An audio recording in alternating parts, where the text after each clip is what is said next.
Thank you, Johnny. That's quite a send-off. Johnny is my sponsor, and he's been a a good one. Johnny and I used to have a couple of things in common. One was we had an enormous thirst, and then we had some preoccupation with sex, and now we've got a couple of things in common. Over 20 years of sobriety and a bunch of grandchildren as a result of that preoccupation with sex.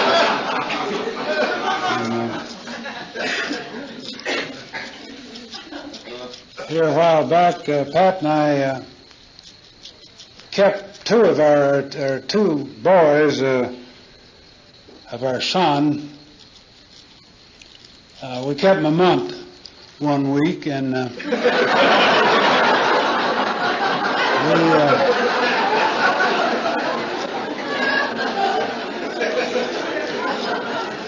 we were in the process of taking them home when we stopped from Austin. We were going up to Dallas, and we stopped in Temple to see a friend of ours, Don L., who's a member of the program, and he asked us where we were going, and I told him that we were going to take these grandkids home, that I wanted to get back to the point of wondering how they were getting along instead of knowing for sure.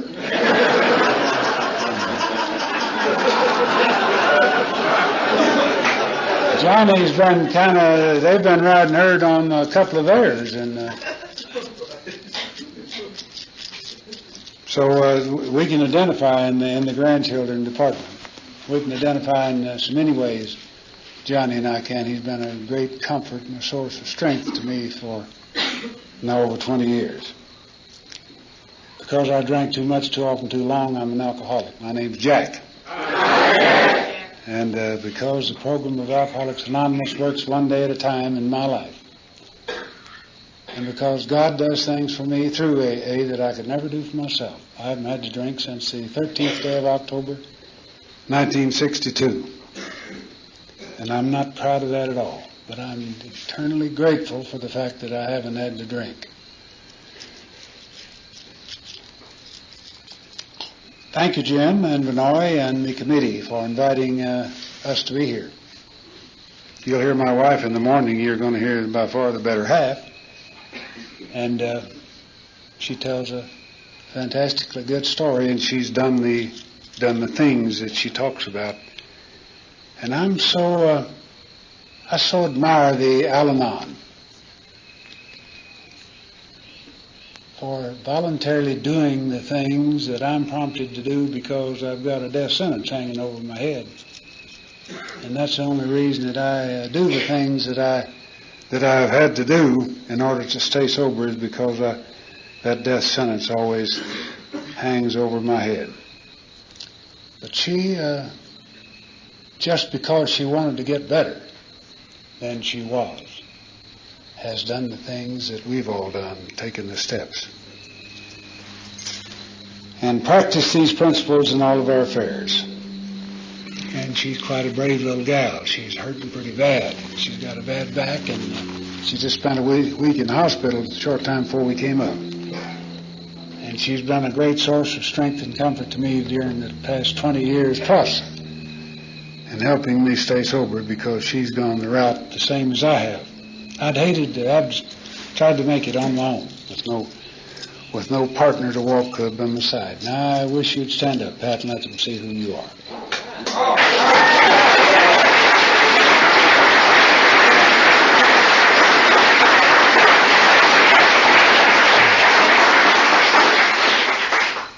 And she's also lost a bunch of weight, and she's mighty pretty, and it's much easier for me to tell her from up here than it is from in her presence for some reason or other.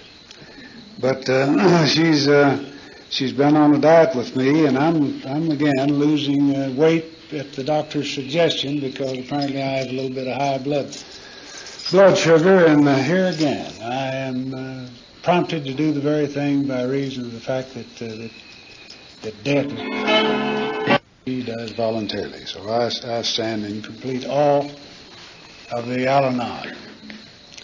And God bless them, because they're the very thing that really makes AA work.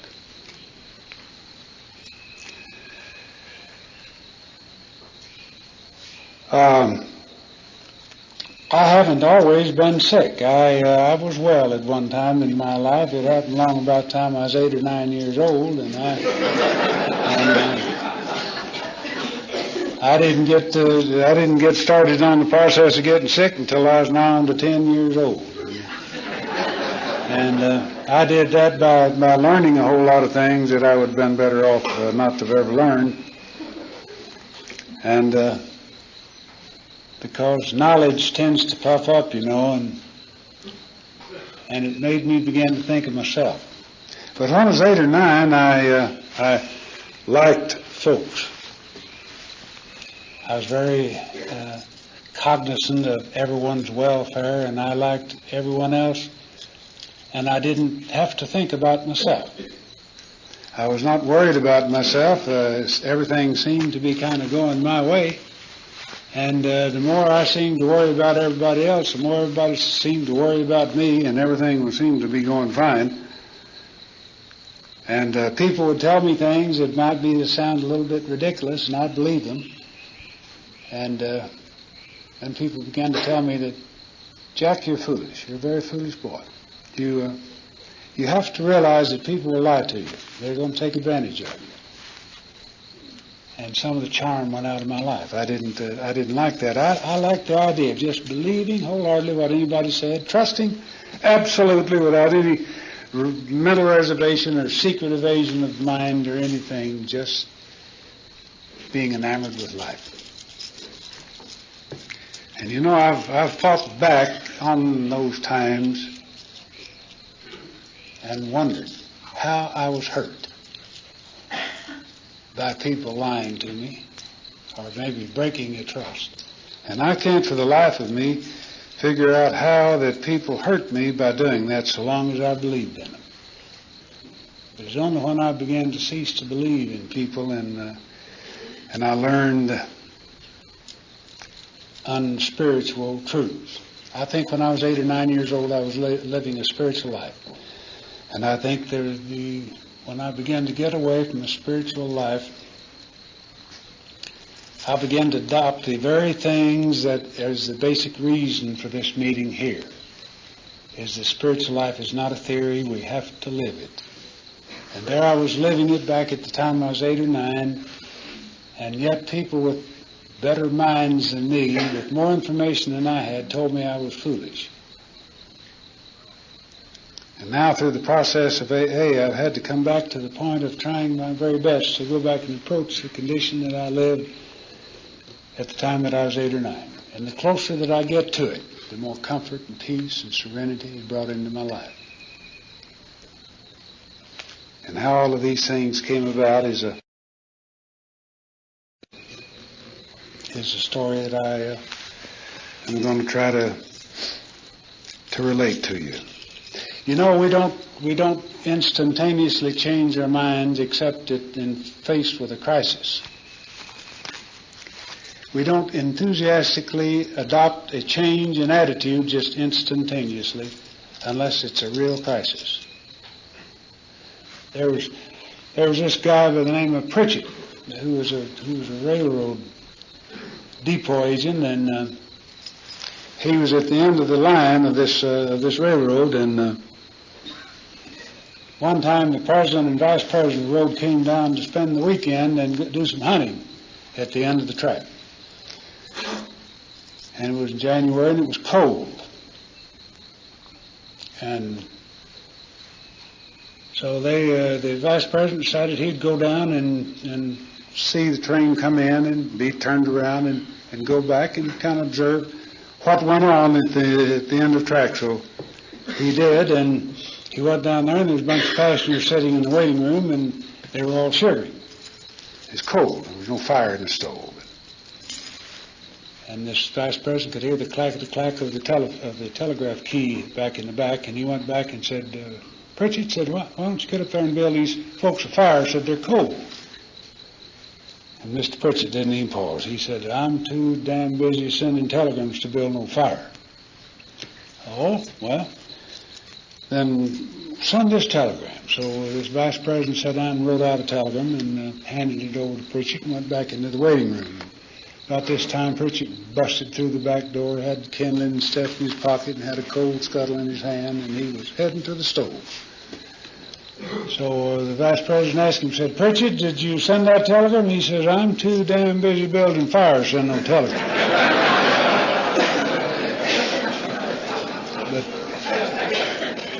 that man had an instantaneous change of mind as a result of a crisis, and this is kind of what it took for me, is to get down to the point where whiskey didn't any longer work. If whiskey had continued to work for me as I thought it had for so many years, I wouldn't be here tonight. I'd still be drinking. I never wanted to give up drinking whiskey. I loved the effects of it. I just loved the effects of feeling drunk.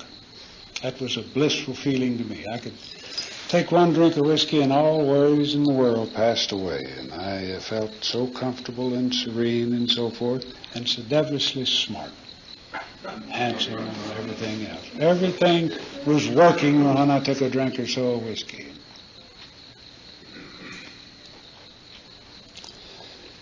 But my mother and father used to argue a lot about religion, and my father professed to be an agnostic. My mother was rather religious, and I didn't really know what to believe. And I sometimes thought that my mother was right. I sometimes thought that my father was right. And my father had an enormously attractive way of expressing himself, and he had quite an intelligent mind, and he was well read. Although he's not well educated, but he was well read, and he had a good command of the English language, and he could express ideas and feelings to me as a kid very well, much better than my mother could.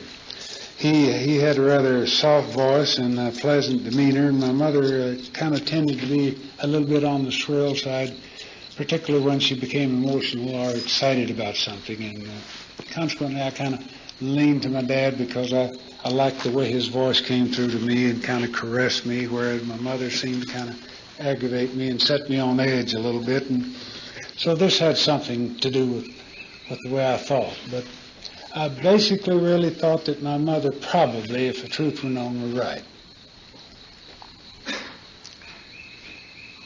My dad then began to drink excessively, and he finally became the town drunk there in Petersburg, Texas, where I was born and grew up. And he was an embarrassment to my mother and my brother and me. And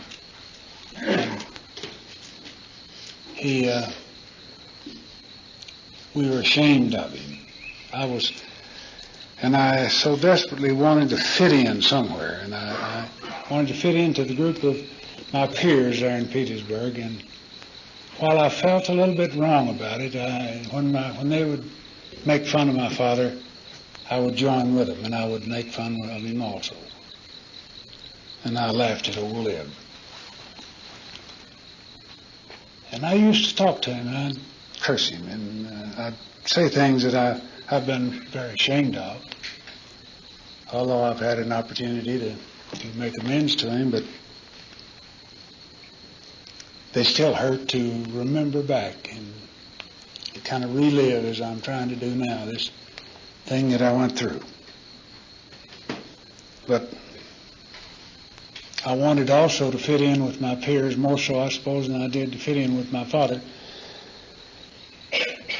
because it became easier and easier to laugh at him and to scorn him and to rebuke him and to denounce him and speak down at him. And I used to ask him, I said, "Why don't you quit?" And he said, "All you have to do is just not drink." And he said, "Well, you make it sound so easy."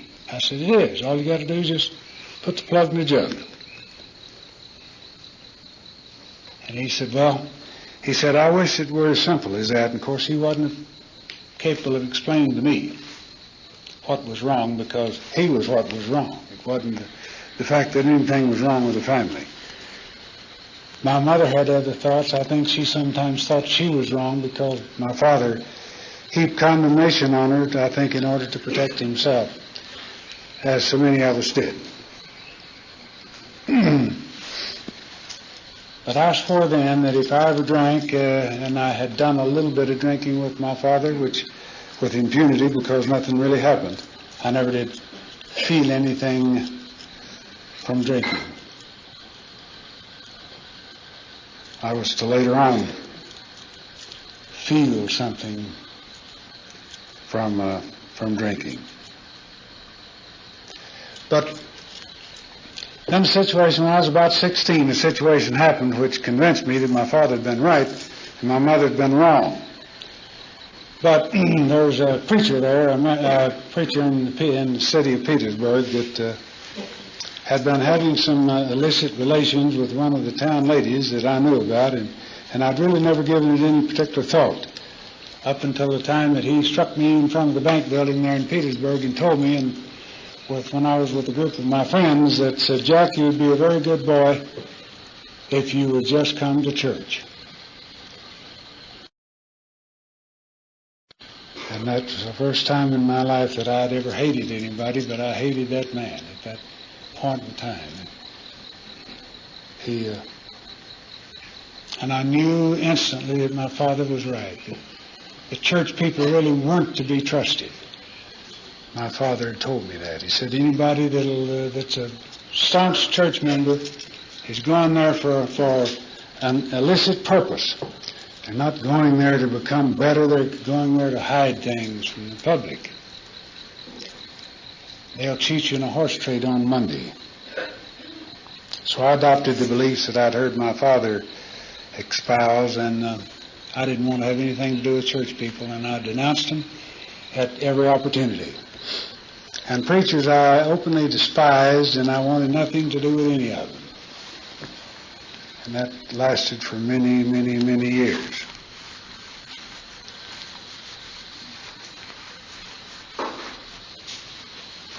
So this happened when I was about 16, and I had a change of personality. I found out that hatred gave you quite a bit of power, of strength that I had not had before. I found out that in anger there was quite a lot of resources and so forth. I found that it was much easier to apply the training that I'd been given when I was 10 years old, to not trust, and to use ridicule and sarcasm to keep people at a proper distance.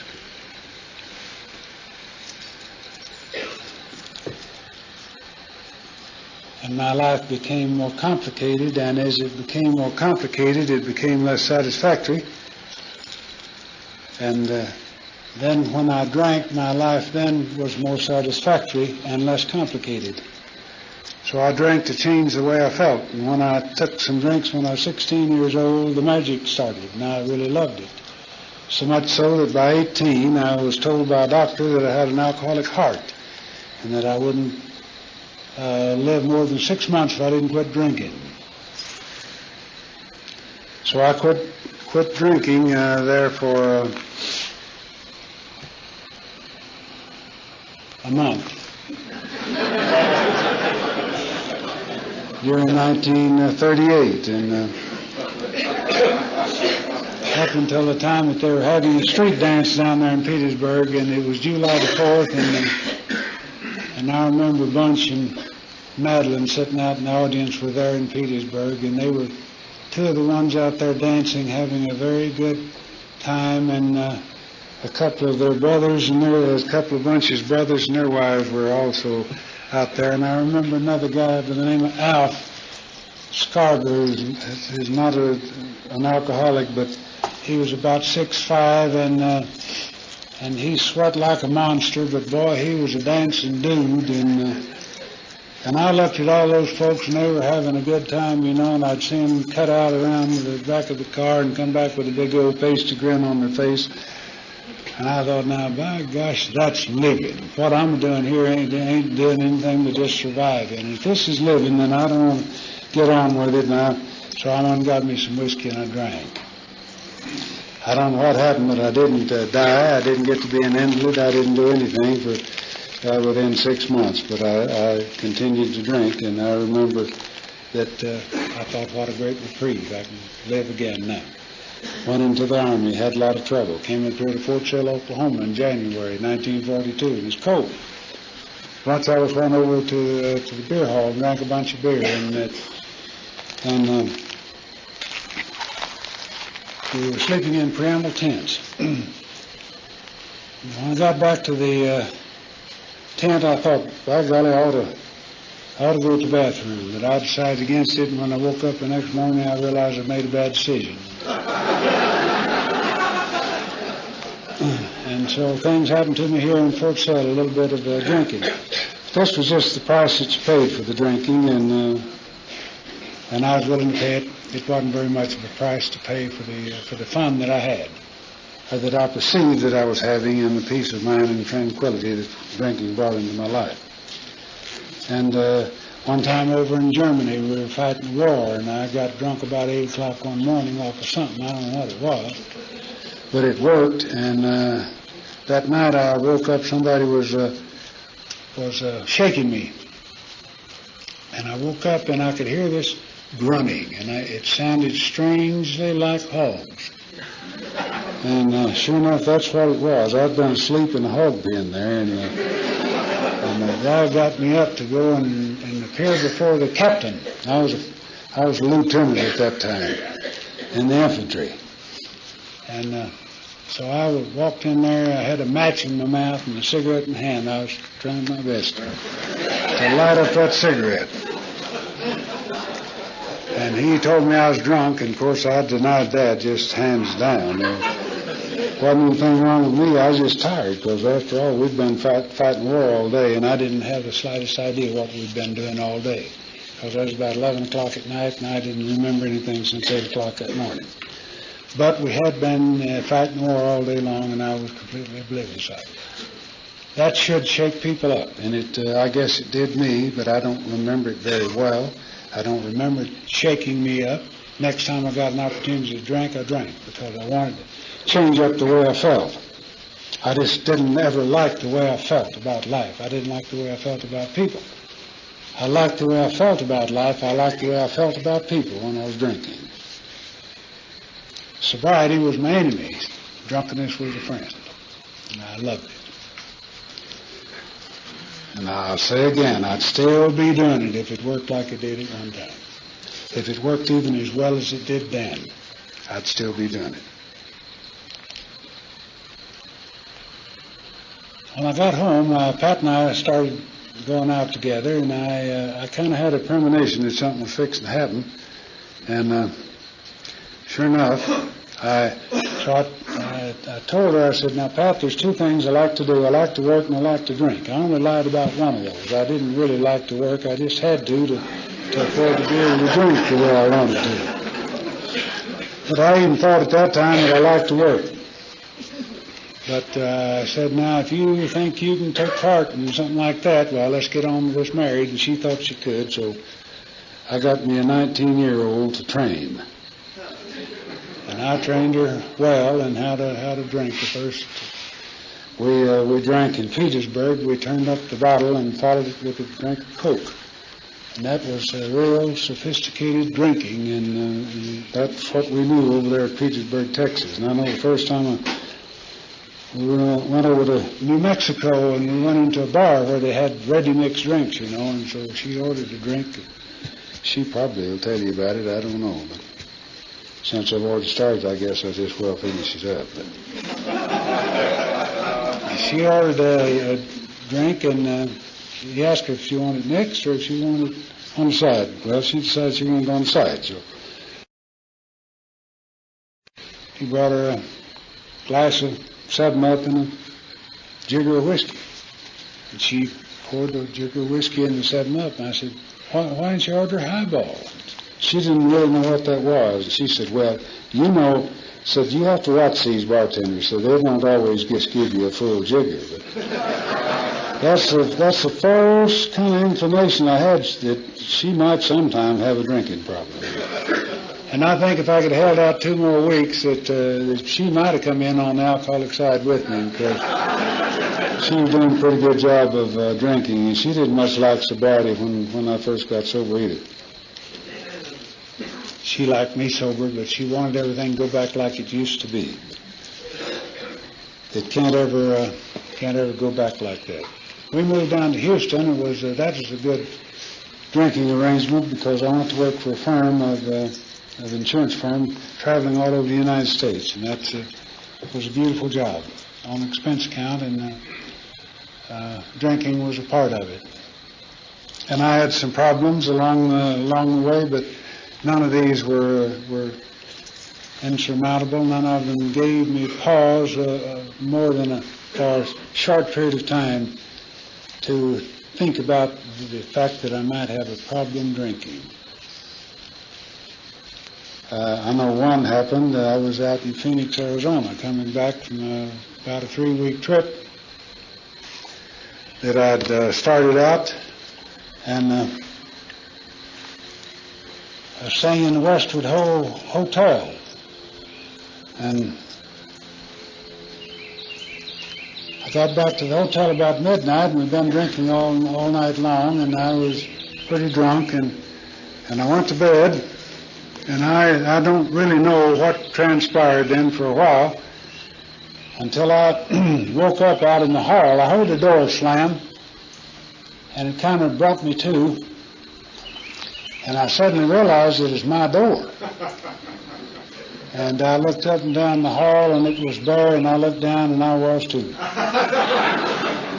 And I backed up and made a big razoo against the door, trying to break it down, and the whole hotel shook, but the door held. And heard this key rattle across the hall, and so I shot down at the end of the hall and peeped around the corner, and this guy's head shot out the door, and he kind of peeped down there, and we stood there and peeped at each other for a little while. And then his head went back in. I made another razoo, and the same thing happened, and back down at the end of the hall, and a little bit more peeping, and about this time I heard the elevator doors open, and I thought, oh my God. Well, I'm ruined now. I just began to see headlines in the paper. An insurance executive found naked in the halls of the Westwood Hotel in Phoenix. And I thought, well, my career is shut down. And it's two bellhops. And so I said, don't ask no damn fool questions. Just go and get the key to the room. And so one of them went down to get the key to the room. So when they let me in, neither one of those boys had to work for a while, I guarantee you.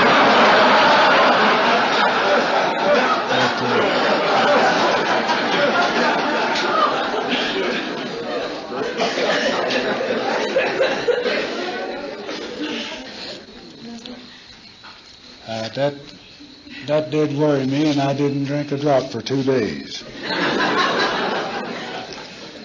But when I got back into Houston from that trip, I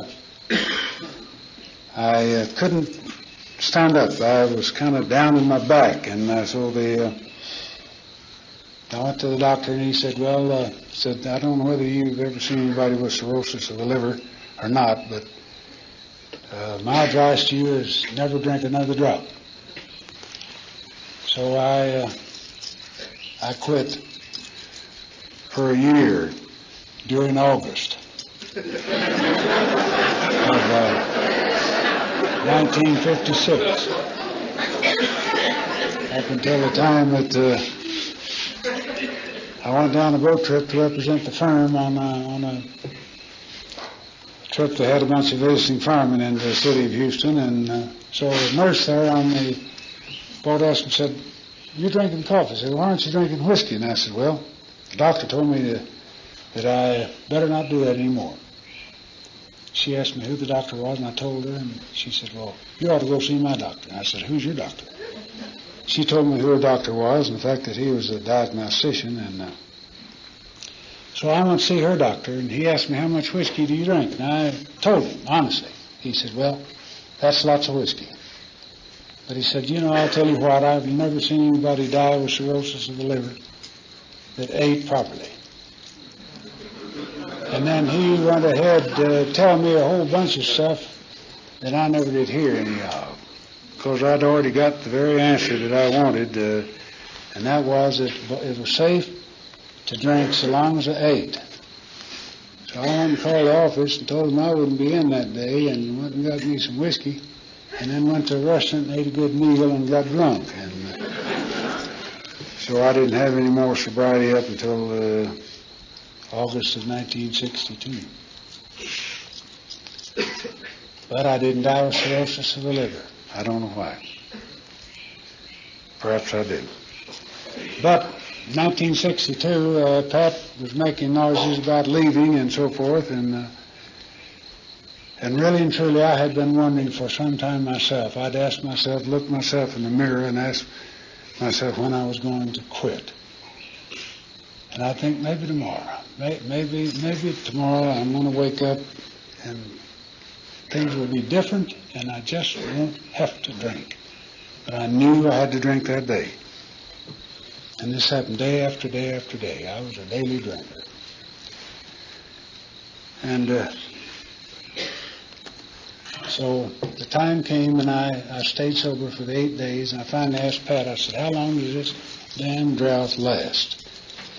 She said, go get some whiskey and get drunk. So I did, and it lasted up until October of 62. And I got on vodka.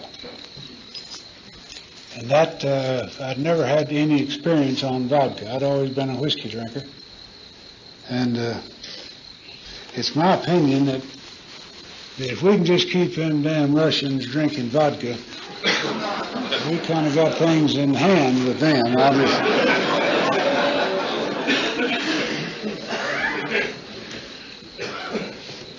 Because I couldn't ascertain what was happening to me. I'd start my hand to do one sort of a chore, and he'd wind up by doing something different. And I was old Florida running an elevator, grain elevator, and I had to stay there. And all through the week it kept hammering in my mind that there's got to be a better way. There's got to be a better way. And I'd have to drink to get just steady enough to where I could write my name so I could sign checks, not drink as much as I wanted to because I knew that I'd get to where I couldn't again.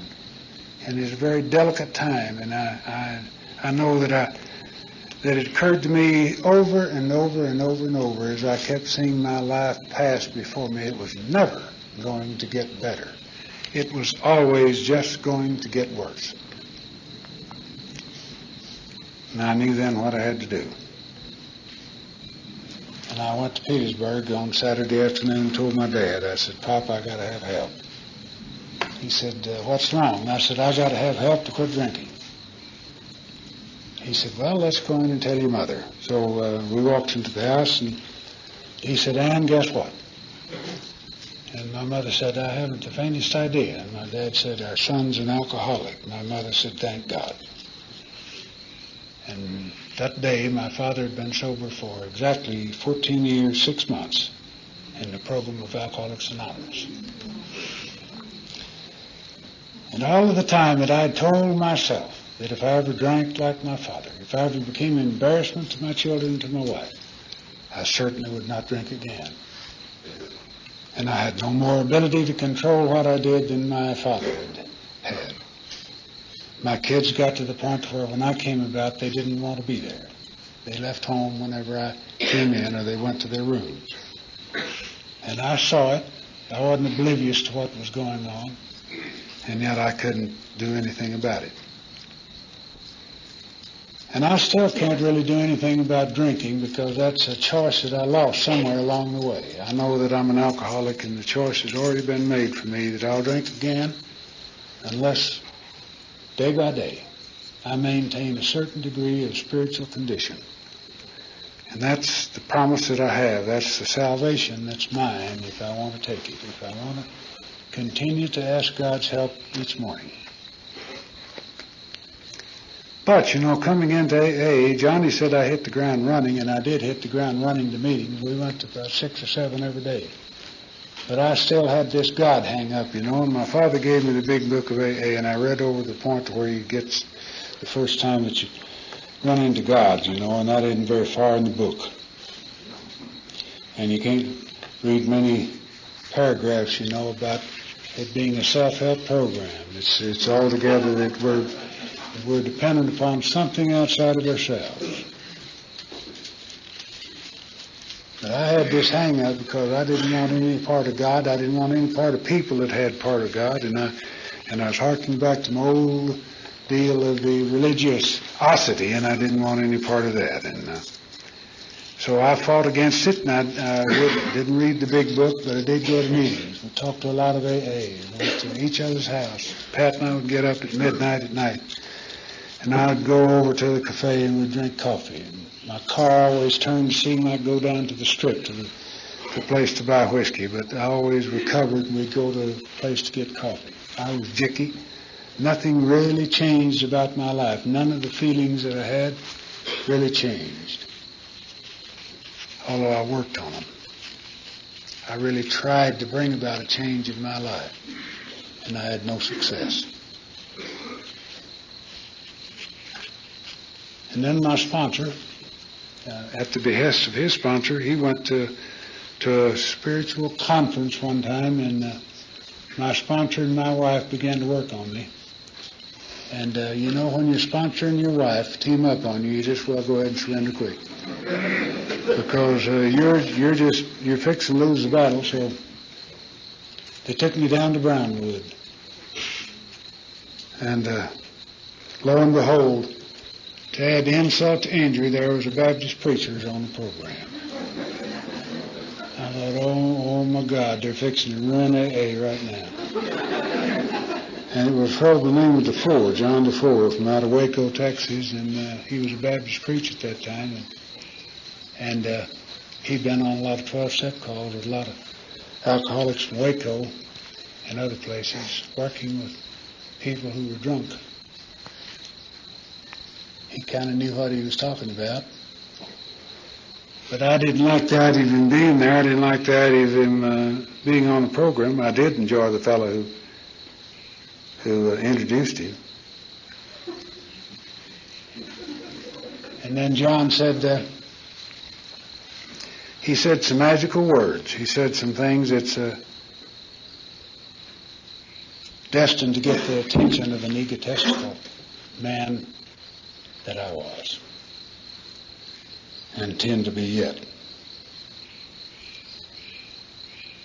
But he said, we can't talk about God in the Baptist church. He said, we can talk about hard shell Baptist, soft shell Baptist, Northern Baptist, Southern Baptist, but we can't talk about God. But he said, I'm going to talk to you about God as I understand him. He said, I don't know whether you're going to hear me or not. But if you can't, nobody can.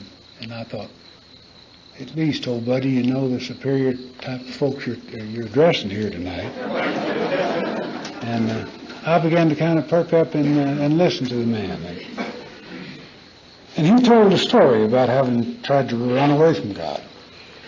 He got in his car and drove over to Alabama.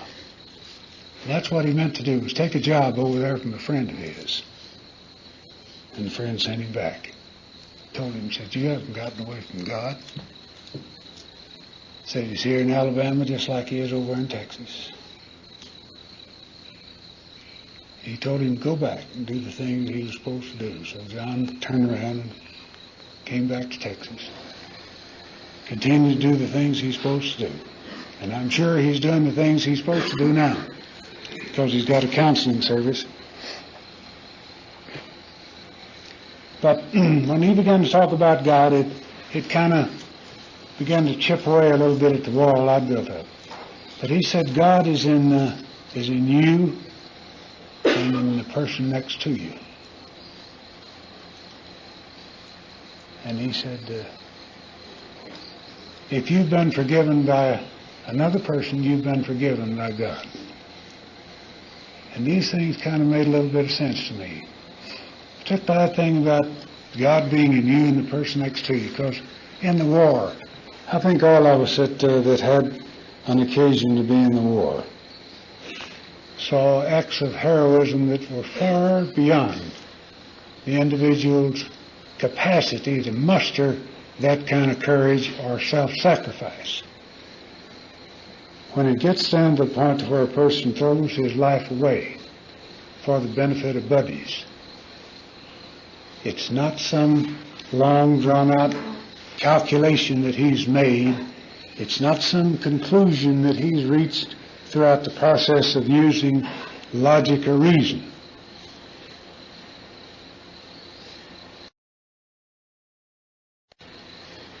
So I could understand that there was some power that motivated those folks beyond themselves, that took them over that hand grenade to protect the squad or the platoon. And I knew in AA that there was something that caused people to have compassion at times when logic and reason wouldn't dictate the use of compassion. Logic and reason would have dictated the use of sarcasm and ridicule and the age-old put-down to put that person in his place. And yet in AA I saw people who were being verbally abused by the folks, feeling sad and sorry for those folks. And I knew that something beyond those people motivated them to do it, because I knew it just wasn't within the capacity of a human being to feel those feelings under those circumstances. I began to learn that these things came about through the process of taking the 12 steps after 3.5 years sober.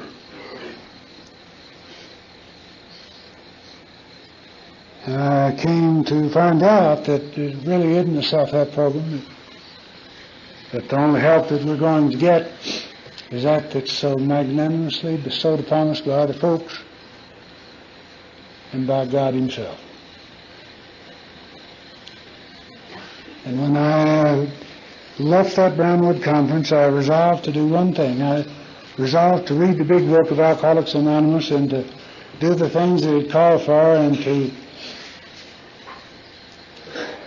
believe the things that I read in there and that they applied to me and that it was talking about my life. And that I was not going to read it analytically or with the use of logic and reason, but I was just going to read it for what it said to me at the time. And then I would reread it again. And I would reread it then after that. And after that. And after that. And still today I read it, and it's strange how many times that I find that from the last reading somebody has stolen it away and rewritten part of it, because I swear there's things in there that I've not found before.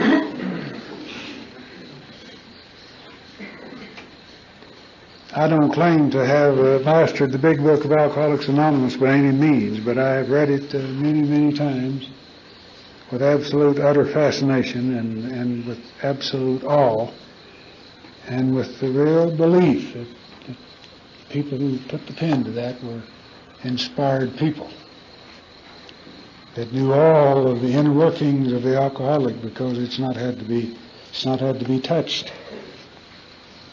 for lo these many years. And anything that can stand the test in this modern age of all of the love for newness and so forth, and can incite nobody's interest in changing anything about it, has got to be something. It's a gift from God Himself.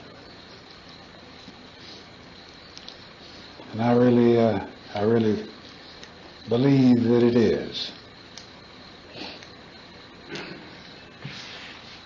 And when I began to do these things, strange things began to happen. I know to the extent that I began to do the steps, for some reason or other, it seemed to measure the same extent that I began to go back and dispel all of the information which I had gathered at the time that I was 9 or 10.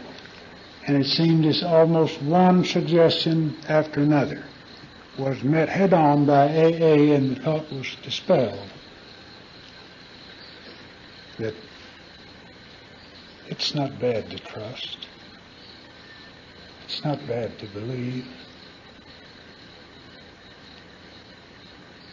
Because only in believing somebody else have I got a ghost of a chance of helping that person. I can't help that person really by rejecting them with a great deal of unbelief. It may be that they're wrong. I've seen people that perhaps can work it the other way around. I have to do it the way it seems comfortable for me. And the way I stay sober might get other people drunk, and the way somebody else stays sober might get me drunk. Some of the things I hear said in AA meetings give me some fright, not because I think that they're wrong, but just because I might commence to believe it for me. And it's a softer, easier way. And for so long, I was kind of like the guy that went from Petersburg over to Brownfield to do some playing poker one time, and Brownfield 75 miles southwest of Petersburg. And this fellow said, walking back home that night,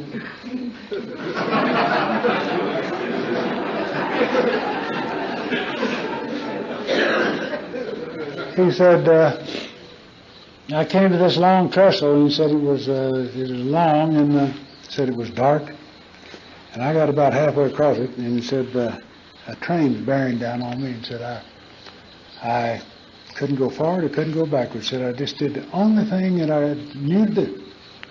Said, I just dropped down through the tires and just held on there until that train passed over. And said, but it was a long train, and it took a long time for it to go across. And he said, by the time it went across, said, my arms were so tired I couldn't pull myself back up. He said, I didn't know how far it was to ground. So he said, I did the only thing that I could think to do. He said, I just hung there till morning. And he said, when he got light enough to see, he said, I saw that my feet were only about a foot from the ground, so it made me so damn mad I just hung there all day.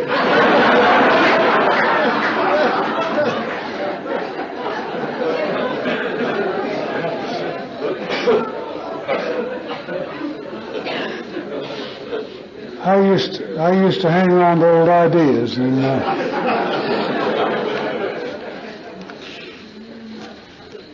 the result was nil until I let go absolutely.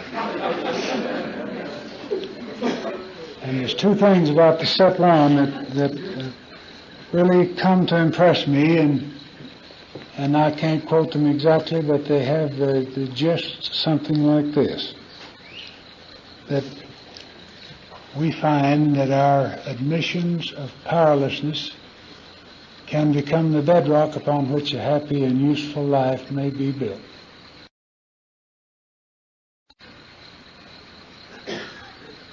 Admissions of powerlessness. Well, I'd learned that you just never said quit.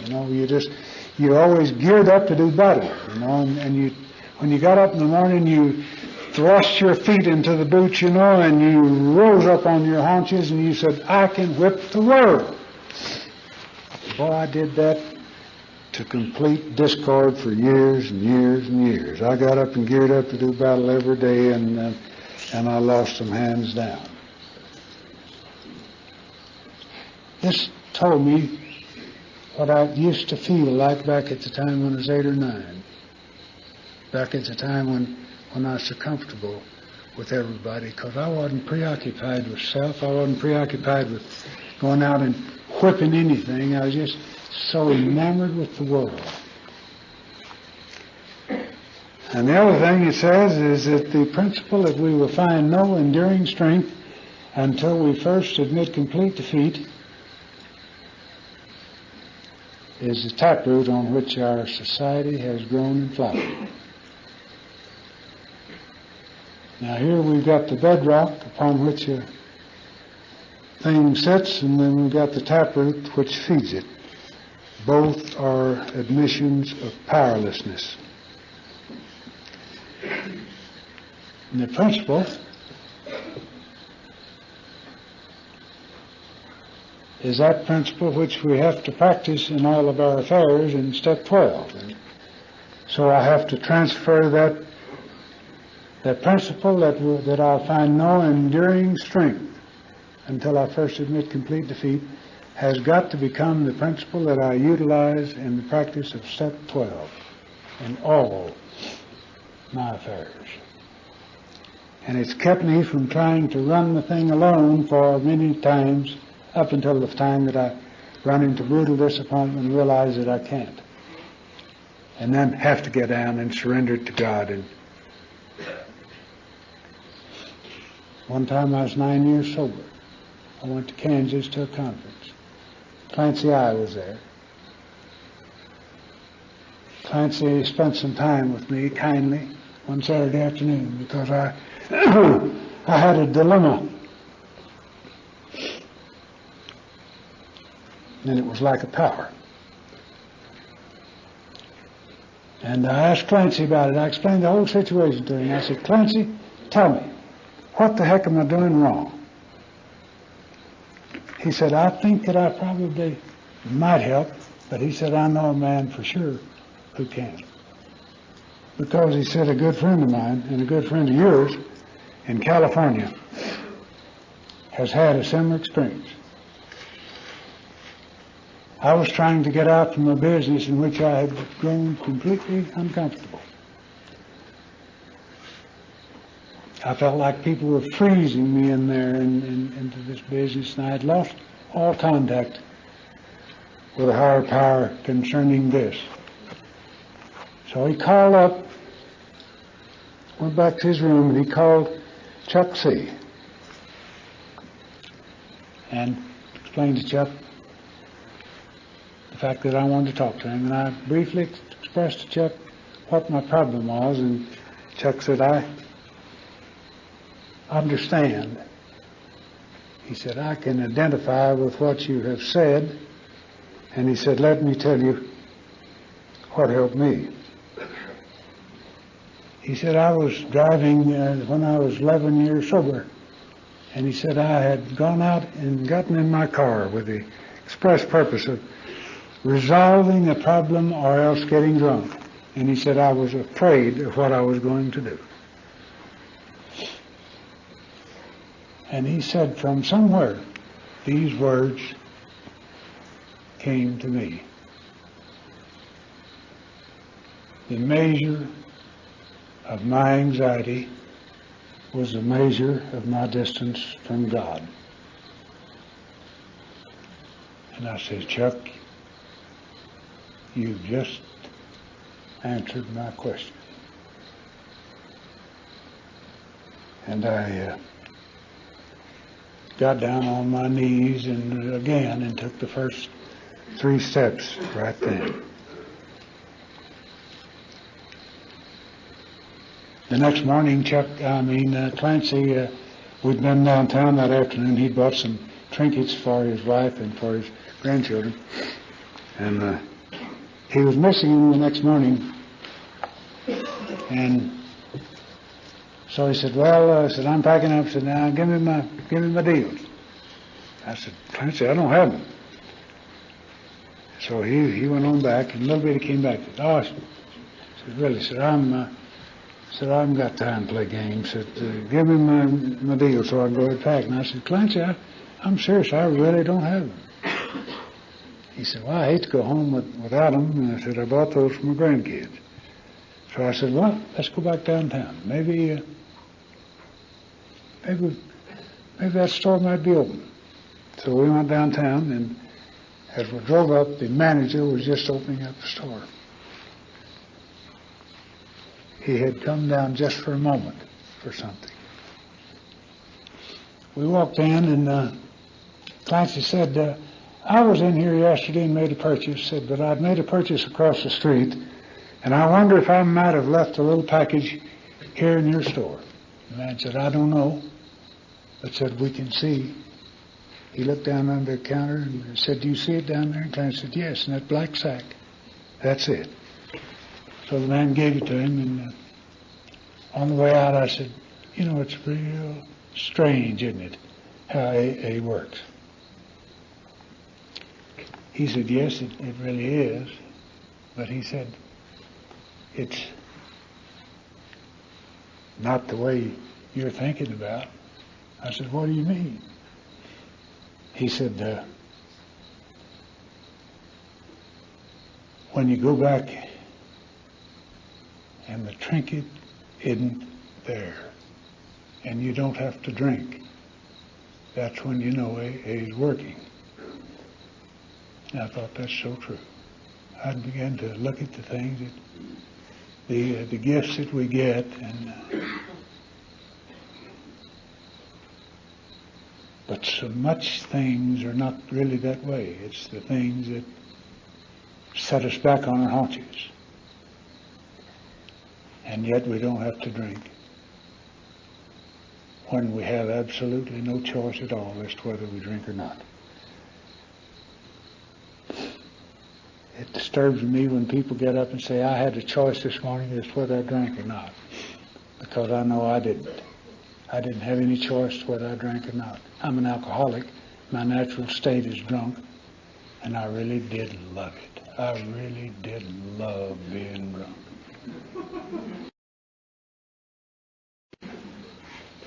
I just positively loved it.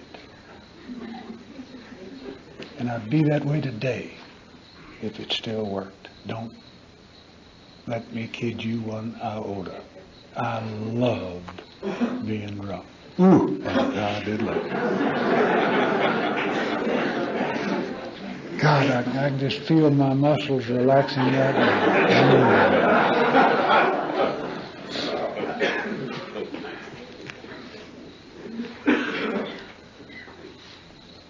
But, you know, the great stumbling block for me is this thing called pride, this thing called ego, this being a self-enthroned egotist. You know, there's only two people that can sit on the throne within us. That's God, ourselves. And when I sit on my own throne, I make all of the wrong decisions. I'm kind of like the old cowboy was that got drunk over in Larry Langtry's country over at Judge Roy Bean, and the old miner came in there leading a mule. And so his cowboy staggered outside about that time, pulled his gun out and began to shoot down the feet of this old miner and said, "Dance, give us a dance, Grandpa." So the old man kind of jigged up, "Oh, dance better than that." Boom, boom, boom. So the old man kind of picked it up a little bit and he said, "More than that, wham, wham." 6 shots. So the old man quit dancing and reached over his mule and picked out a long rifle and shoved it up in that old boy's face and said, "Sonny, did you ever kiss a mule's rear?" The old boy said, "No, but I've always wanted to."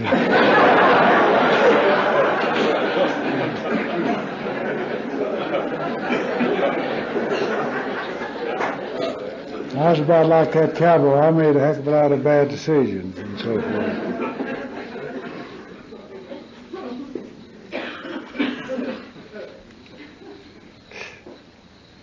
Johnny's talking about rising up and looking down on people. I was pretty good at that as long as they quailed. But when the shoe was on the other foot, I was kind of like the old boy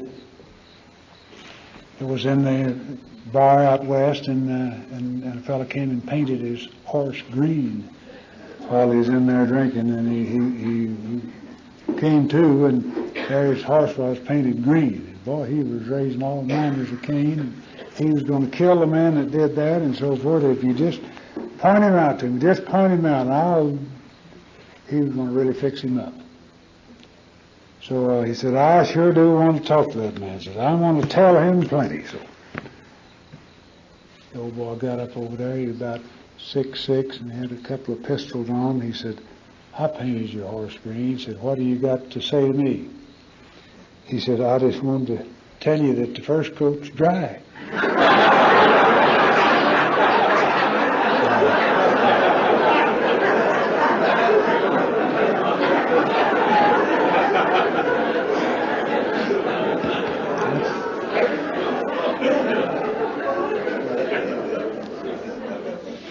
But pride is the real thing that basically had me doing things that I really never did want to do. It had me defending ideas that I'd long since ceased to realize were false. It kept me defending arguments and so forth that I knew good and well that I'd lost a long time ago.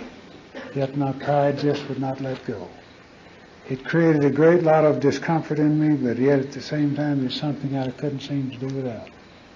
And it's something I can't seem to do without today. It has its way with me, and the only chance that I have is to try to surrender this to God as one enormous character defects. And I think for me, all of the rest of the things, and I haven't done everything that everybody else has done, but I can tell you this, that I have thought about doing anything that anybody, and I've had a lot of people take the fifth step with me, and I have thought about doing everything that I have ever heard people talk about. It's the fact that the opportunity didn't come, or the necessity was not there. It wasn't the fact that I was too good to. It wasn't the fact that I was too strong, or it wasn't the fact that I could resist or anything else. It was just the fact that it just never did happen, but it wasn't through any good part on my behavior. So pride is a thing that is enormously wrong with me.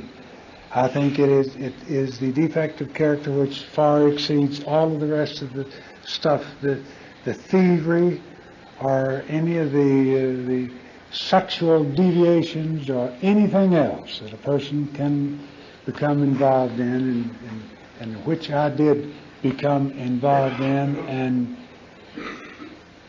it's far greater, because I think that it really basically is a spiritual character defect, and it's something that I was always taught to have. It said, looks to me like, Jack, you'd have too much pride to have done that, and that's the very reason I did, was because of pride was dictating its terms. And step 5 and step 4 give great amount of rehabilitation insofar as pride and ego are concerned, because confession is something that is inherently good for the human being, and the fact that we express it to another person means that we have finally, irrevocably committed it out loud to a human person. And this is the only time that I couldn't always take it back and let my mind rationalize it away through the process of being obedient to ego and pride. And then the 6th and 7th step are the steps that I really love so much, and they're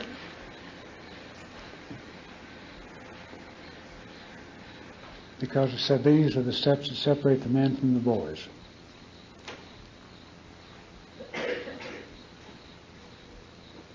And I think that this is basically true because for all of my adult years I had utilized all of the things that are defenses that pride requires to defend it, such as anger, resentment, judgment, criticism. These are things that pride demands that we use to defend itself against other persons. And it's the reason I never let anybody really get close, nor did I want them to really get close. Pride doesn't like people to get close enough to you to really become a confidant. Pride would have us always being standoffish, so that we never confess to anything, because it knows, so long as we don't confess to another human being and to God, that we haven't a chance in God's world of really ever having our life be changed by a higher power. But whenever it gets down to the point where do I do it? Do I get down on my knees and do I ask God really and truly to take away the defenses that I have built up? And am I really willing to walk out there naked in this world into a hostile environment without any protection and depend only on God's protection? And if the answer is yes, then we take step 6 and 7. If the answer is no, we don't.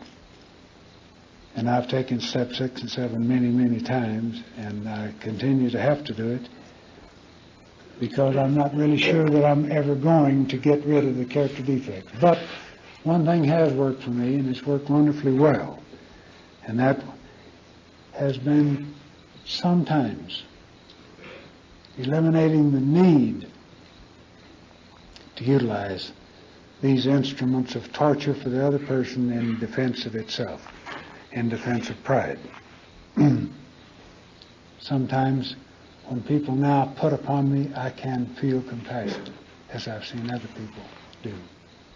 I can really understand that that person has a need to hurt, the same as I used to have a need to hurt, and I can feel such sadness for him. Because I know now that there is a better way, and I know now that that person doesn't have that better way. And I can know now that that person is responding with everything in the world that he has, with doing the very best that he can under the circumstances. And that's something that even I have been able to feel compassion about. I have been ridiculed in public, and I didn't resent it. I didn't take exception to it. I didn't have to fight back. I didn't have to go and try to explain. I apologize for doing something which I had been instructed to do. And I've never yet felt any need to go and tell these persons that I was absolutely innocent of the charge that they publicly made against me. I didn't even think about suing them, although this is the age of suits, apparently. Now, that wasn't Jack Power. Jack Power would have had me instantly gotten to my feet and said, it's not my fault. I did exactly as my boss instructed. If my boss is wrong, then charge him. Don't charge me. But I sat there and I felt so sorry for my boss because I saw his face color and he was so ashamed. And I felt so sad for that man. I've not felt anger with him to this day. And I thank God for those feelings, because anger always made me feel bad.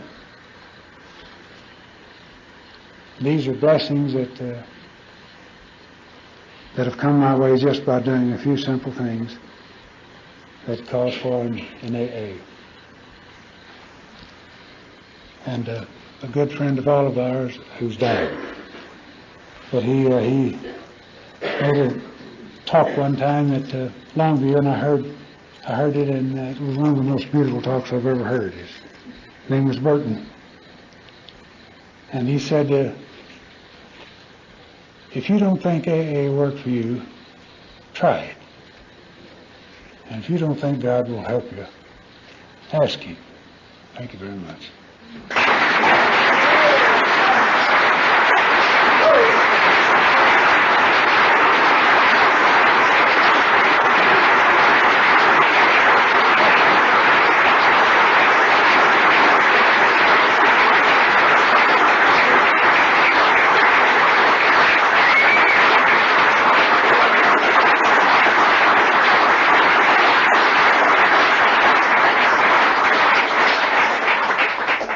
Thank you, Jack. Will you come back up here, please? We have a gift for you from the Canyon Conference. Thank you so much.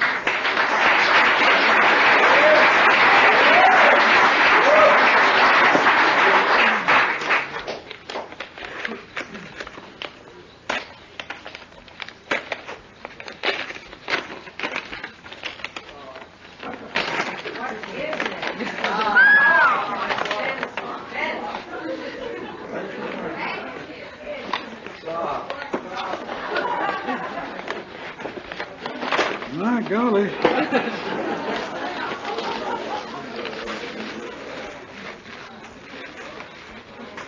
Oh, hey, hey, hey. Beautiful, beautiful.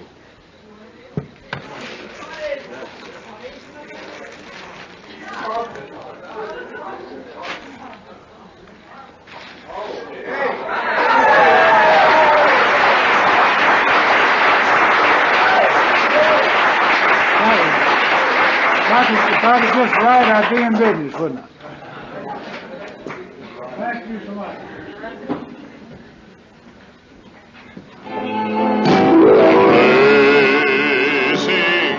Hold it.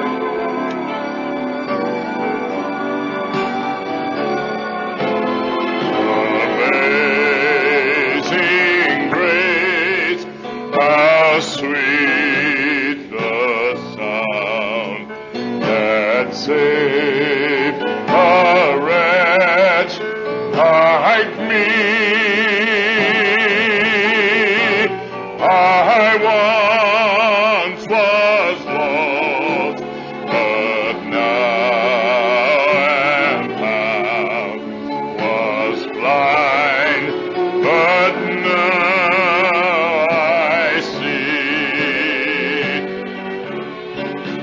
'Twas grace that taught my heart to fear, and grace my fears relieved. How precious did that grace appear the hour I first believed. Through many dangers, toils, and snares, I have already come. 'Tis grace hath brought me safe thus far, and grace will lead me home.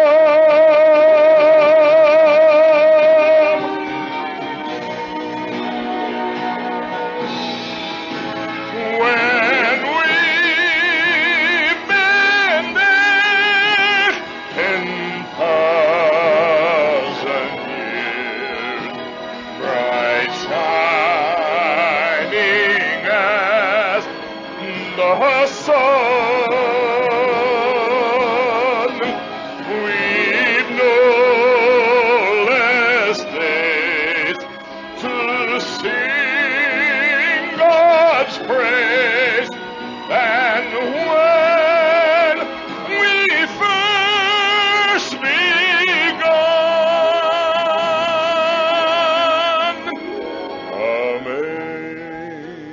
Amazing grace, how sweet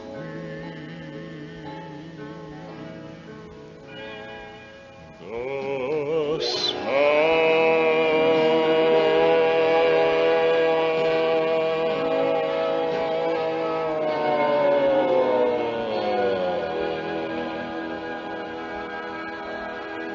Amen.